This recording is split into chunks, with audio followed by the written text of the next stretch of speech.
സുവർണ കഥകളിലേക്ക് സ്വാഗതം. കഥ ഗീതാകുമാരിയെ ഞാൻ അന്വേഷിച്ചിരുന്നു. എഴുതിയത് കലവൂർ രവികുമാർ. ഗീതാകുമാരിയോട് എനിക്ക് പകയായിരുന്നു, വല്ലാത്ത പക. ഞങ്ങൾ എത്ര വർഷം ഒന്നിച്ചു പഠിച്ചതാണ്. എന്നിട്ടും അവളിപ്പോൾ എന്നെയൊന്നും ഗൗനിക്കുന്നേയില്ല. അതിനു കാരണമോ അവൾ വലിയ പെണ്ണായി എന്നതു മാത്രവും. പെണ്ണെന്നു പറഞ്ഞാൽ ഇത്രയുള്ളൂ രവി. സി പ്രേമൻ എന്നോട് പറഞ്ഞു. ഈ പറച്ചിൽ കേട്ട് അവൻ മുതുമുത്തച്ഛനാണെന്ന് ഭയക്കേണ്ട കേട്ടോ. അവനും അന്ന് എന്നെപ്പോലെ 10ാം ക്ലാസ്സിലാണ് പഠിക്കുന്നത്. എന്നാലും ഞങ്ങൾ നിക്കറിൽ നിന്ന് മുണ്ടിലേക്ക് പരിണമിച്ചിരുന്നില്ല. UP ക്ലാസ്സിൽ എന്നോടും പ്രേമനോടും ഒപ്പമാണ് ഗീതാകുമാരി പഠിച്ചിരുന്നത്. നെറ്റിയിൽ വരയൻ ചന്ദനക്കുറി അണിയാതെ ഞങ്ങൾ ഗീതയെ കണ്ടിട്ടില്ല. അവളുടെ ചിരിക്കും ചന്ദനത്തിൻ്റെ തെളിച്ചമുണ്ടെന്ന് ഞങ്ങൾക്ക് തോന്നിയിട്ടുണ്ട്, പ്രത്യേകിച്ചും എനിക്ക്. ഗീതാകുമാരിക്കും അവളുടെ ചിരിക്കും ചുറ്റും കൂട്ടുകാരികളുടെ ഒരു പട തന്നെ ഉണ്ടായിരുന്നു. എന്നാൽ 7ാം ക്ലാസ്സിലെത്തിയപ്പോൾ ഞങ്ങൾക്ക് മനസ്സിലായി അവൾക്ക് എതിരാളികളുമുണ്ട്. പഠിപ്പിസ്റ്റായിരുന്ന ബേബി സുധയും സംഘവുമായിരുന്നു അവരിൽ പ്രധാനികൾ. എനിക്ക് 2 പേരോടും നല്ല അടുപ്പമുണ്ടായിരുന്നു. സഹപാഠികൾ വിജയവല്ലിയുടെ പേരു ചേർത്താണ് എന്നെ പരിഹസിക്കാറുള്ളതെങ്കിലും വിജയവല്ലിയുമായുള്ള ബന്ധം സത്യത്തിൽ അതെനിക്കൊരു അബദ്ധം പറ്റിയതാണ്. 5ാം ക്ലാസ്സിൽ വച്ചാണ് ആ ദുരന്തമുണ്ടായത്. എൻ്റെ തൊട്ടടുത്തിരിക്കുന്ന ക്ലാസ് ലീഡർ രാജീവൻ സ്ഥിരമായി വിജയവല്ലിയുടെ കയ്യിൽ നിന്നാണ് മായ്ക്കാനുള്ള റബ്ബർ വാങ്ങാറ്. വിജുവിന് അവനോട് വലിയ ഇഷ്ടമുണ്ടെന്ന് അവന് തോന്നിയിരിക്കണം, മണ്ടൻ. അതുകൊണ്ടാവണം വിജുവിന് ആൺകുട്ടികളിൽ ഏറ്റവും ഇഷ്ടം ആരെയാണെന്നറിയാൻ അവൻ എന്നെ നിയോഗിച്ചത്. പക്ഷേ രാജീവൻ പ്രതീക്ഷിച്ച ഉത്തരമല്ല വിജു നൽകിയത്. നിന്നെ തന്നെ എന്നവൾ സാമാന്യം ഉച്ചത്തിൽ എന്നെ നോക്കി പ്രഖ്യാപിച്ചു. അതോടെ എൻ്റെ കഷ്ടകാലം ആരംഭിച്ചു എന്ന് പറയാം. ബിജുവിൻ്റെ ആ പ്രഖ്യാപനത്തിന് രാജീവൻ ഗംഭീര പബ്ലിസിറ്റി കൊടുത്തു. ബിജു അതിലെയും ഇതിലെയും നടന്നു പോകുമ്പോഴൊക്കെ അവൻ എന്നെ തോണ്ടി അർത്ഥം വച്ചു ചിരിച്ചു. ഇതൊന്നും പോരാഞ്ഞ് ഒഴിവുവേളകളിൽ വർത്തമാനം പറയുന്ന കുട്ടികളുടെ പേരെഴുതി വയ്ക്കാൻ കിട്ടിയ അവസരങ്ങളിലൊക്കെ അവൻ എൻ്റെയും ബിജുവിൻ്റെയും പേരെഴുതി വച്ചു, അതും അടുത്തടുത്ത്. ഞങ്ങളുടെ കൈവെള്ളകൾ എന്നും അടികൊണ്ടു തിണർത്തു. ആ കഥ അവിടെ കിടക്കട്ടെ.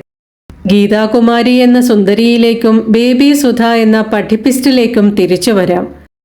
അവർ തമ്മിലുള്ള പോര് ഞങ്ങൾക്ക് മനസ്സിലായത് ക്ലാസ് ലീഡർ തിരഞ്ഞെടുപ്പിലാണ്. മനോജും ഗീതയും തമ്മിലായിരുന്നു മത്സരം. എൻ്റെ തൊട്ടടുത്താണിരിക്കുന്നതെങ്കിലും എനിക്ക് മനോജിനെ കണ്ണെടുത്താൽ കണ്ടൂടാ. ഞങ്ങളുടെ സ്കൂളിലെ ഗോവിന്ദൻ മാഷും സരള ടീച്ചറും തമ്മിൽ പ്രേമമല്ലേ എന്ന നിസ്സാരമായ സംശയം ഞാൻ ഒരിക്കൽ പ്രകടിപ്പിച്ചത് അവരോട് തന്നെ പറഞ്ഞുകൊടുക്കുമെന്ന് ഭീഷണിപ്പെടുത്തിക്കൊണ്ട് മനോജ് കുറേ കാലമായി എൻ്റെ ചിലവിൽ ഐസ് ഫ്രൂട്ട് കഴിച്ചുകൊണ്ടിരിക്കുകയാണ്. ഒരു ദിവസം മേടിച്ചു കൊടുത്തില്ലെങ്കിൽ അവൻ കിടന്നു കീറും. ഞാനിപ്പ പറഞ്ഞു കൊടുക്കും ടാ, വൃത്തികെട്ടവൻ. അതുകൊണ്ടുതന്നെ അവൻ്റെ പരാജയം എൻ്റെ ജന്മാഭിലാഷമായിരുന്നു. പക്ഷേ എനിക്കൊരിക്കലും ഗീതാകുമാരിക്ക് അനുകൂലമായി കൈപൊക്കാൻ വയ്യ. ഒരാൺകുട്ടി പെൺകുട്ടിക്ക് വോട്ട് ചെയ്യുകയോ? ഛേ, മ്ലേച്ഛം. പിന്നെ മറ്റാൺകുട്ടികൾ എന്നെ മിച്ചം വച്ചേക്കുമോ? ഒന്നാമത് വിജയവല്ലി സംഭവം കാരണം ഞാൻ ആകെ അലമ്പായിരിക്കുകയാണ്. പിന്നെ ഗീതയ്ക്ക് വോട്ട് കൂടി ചെയ്താൽ എല്ലാം പൂർത്തിയായി. ഇതിനിടയിലും എനിക്കൊരു വലിയ സമാധാനമുണ്ടായിരുന്നത് ഞാൻ വോട്ട് ചെയ്തില്ലെങ്കിലും ഗീത ജയിക്കും എന്നതായിരുന്നു. ആൺകുട്ടികളെക്കാൾ പെൺകുട്ടികളാണ് ക്ലാസ്സിൽ കൂടുതൽ. പെൺകുട്ടികളിൽ ആരും ഒരാൺകുട്ടിക്ക് വോട്ട് ചെയ്യാൻ ധൈര്യപ്പെടുകയില്ലല്ലോ. അപ്പോൾ എൻ്റെ ശത്രുവിൻ്റെ പരാജയം ഉറപ്പ്. അതിനേക്കാളേറെ ചന്ദനത്തിൻ്റെ തെളിച്ചമുള്ള ചിരി ഒന്നുകൂടി എനിക്ക് കാണാമെന്നും ഉറപ്പ്.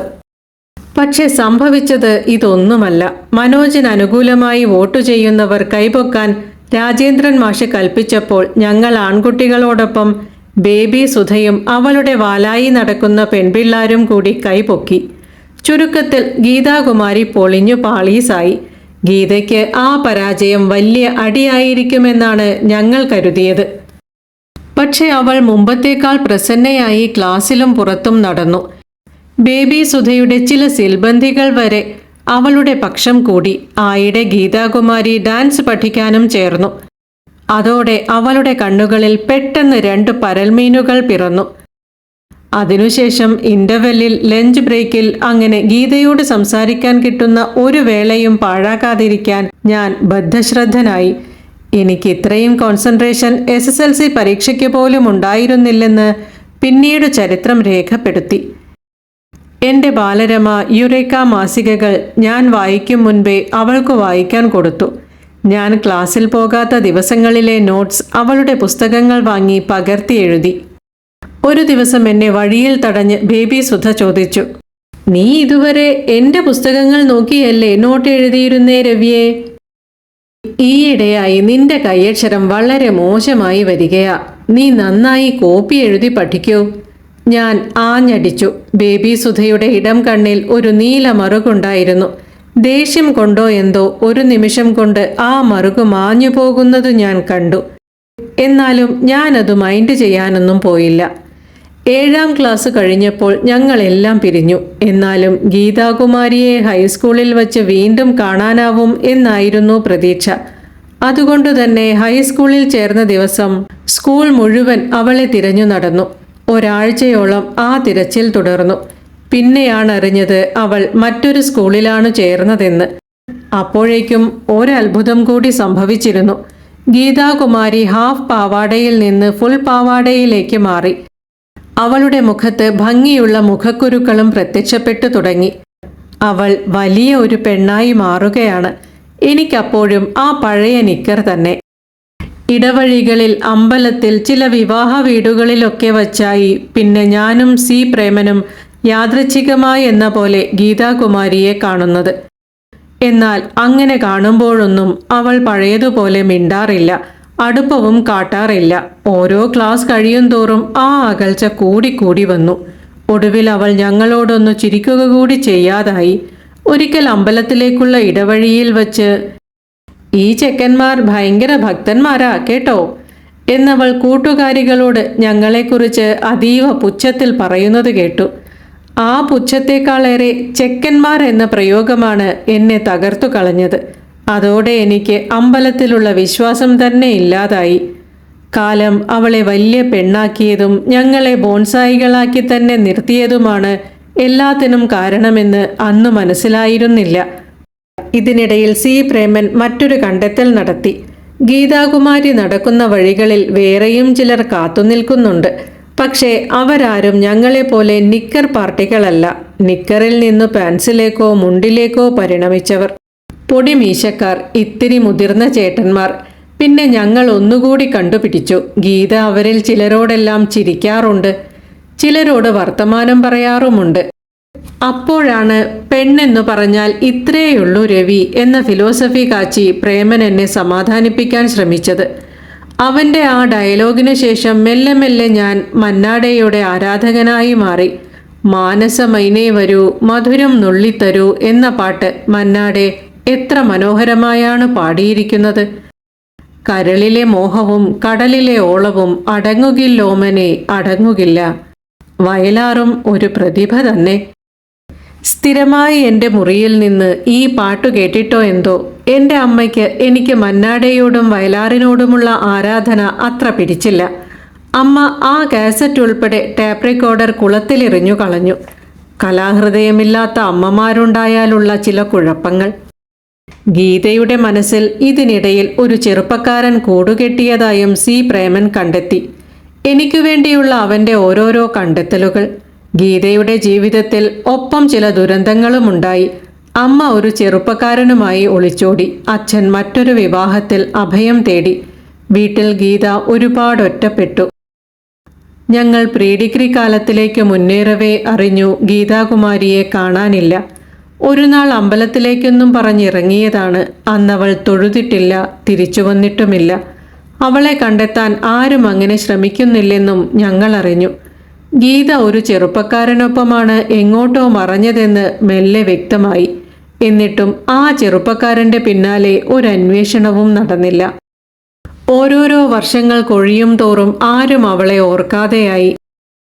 ജീവിതം എന്നെയും എങ്ങോട്ടൊക്കെയോ വലിച്ചു കൊണ്ടുപോയി. ട്യൂട്ടോറിയൽ കോളേജ് അധ്യാപകനായി, ഗുമസ്തനായി, പത്രപ്രവർത്തകനായി ഒക്കെ ഞാൻ വേഷം കെട്ടി. അങ്ങനെ നിൽക്കാതെ ഓടുന്നതിനിടയിലും തനിച്ചാകുമ്പോൾ വെറുതെ ആലോചിക്കാറുണ്ട്, എവിടെയായിരിക്കും ആ കുട്ടി ഇപ്പോൾ? സുഖമായി കഴിയുന്നുണ്ടാകുമോ? അതോ ഇങ്ങനെ പടിയിറങ്ങി പോകുന്ന മിക്ക പെൺകുട്ടികൾക്കും പറ്റാറുള്ളതുപോലെ? കുറേ വർഷങ്ങൾക്കു ശേഷം ഒരു മഹാനഗരത്തിലെ വിനോദസഞ്ചാര കേന്ദ്രത്തിൽ വെച്ച് എനിക്ക് ആ ചോദ്യത്തിന് ഉത്തരം കിട്ടി. അടുത്ത ചില സുഹൃത്തുക്കൾക്കൊപ്പം കാഴ്ചകൾ കണ്ടുകൊണ്ടിരുന്ന എന്നോട്, ഭർത്താവിനോടും കുട്ടികളോടുമൊപ്പം മുന്നോട്ട് വന്ന് ഒരു സ്ത്രീ ചോദിച്ചു, രവിയല്ലേ? ഈ നഗരത്തിൽ ആരെന്നെ തിരിച്ചറിയാനെന്ന് അമ്പരക്കവേ മുന്നിൽ ചന്ദനത്തിൻ്റെ പ്രകാശം തിളങ്ങുന്നതു കണ്ടു. ഞാൻ അറിയാതെ ചോദിച്ചു, ഗീതാകുമാരി? അവൾ മെല്ലെ തലയാട്ടി ഭർത്താവിനെയും കുട്ടികളെയും പരിചയപ്പെടുത്തി. പ്രതീക്ഷിക്കാവുന്നതിലുമൊക്കെ നല്ല നിലയിലാണ് അവൾ കഴിയുന്നത്. എനിക്കെന്തോ എന്നിലെ പകയത്രയും അലിഞ്ഞലിഞ്ഞു പോയി. സന്തോഷം വന്നു തൊടുന്നതും ഞാൻ അറിഞ്ഞു. അവൾ എന്നെ വീട്ടിലേക്ക് ക്ഷണിച്ചു. എനിക്ക് ആ ക്ഷണം സ്വീകരിക്കാൻ കഴിയുമായിരുന്നില്ല. ഞാൻ മറ്റൊരു യാത്രക്കിടയിലാണല്ലോ. പിരിയുമ്പോൾ വെറുതെ ഞാൻ ചോദിച്ചു, ഗീത ഇപ്പോൾ നാട്ടിൽ പോകാറുണ്ടോ? ഒരിക്കലും പോയിട്ടില്ലെന്നായിരുന്നു അവളുടെ മറുപടി. കാരണം എന്നെ ആരും അന്വേഷിച്ചില്ല രവി. നിർവികാരയാവാൻ ശ്രമിച്ചുകൊണ്ട് അവൾ മന്ത്രിച്ചു. ആ വാക്കുകളിൽ വേദനയുടെ ഒരു കടലിരമ്പുന്നത് എനിക്ക് കാണാമായിരുന്നു. ശേഷം അവൾ നടന്നകലവേ എനിക്ക് പറയണമെന്നുണ്ടായിരുന്നു, വെറുതെ ഒന്ന് ആശ്വസിപ്പിക്കാൻ വേണ്ടിയെങ്കിലും. അന്വേഷിച്ചിരുന്നു ഇടയ്ക്കെങ്കിലും നിന്നെ. ഒരാൾ ആ ഒരാളെ ഒരിക്കലും അവൾ അറിയില്ല. ഇനി അറിഞ്ഞിട്ടു കാര്യവുമില്ല. മറ്റൊരു കഥയുമായി വീണ്ടും കാണാം. പ്രതീക്ഷയോടെ. നന്ദി.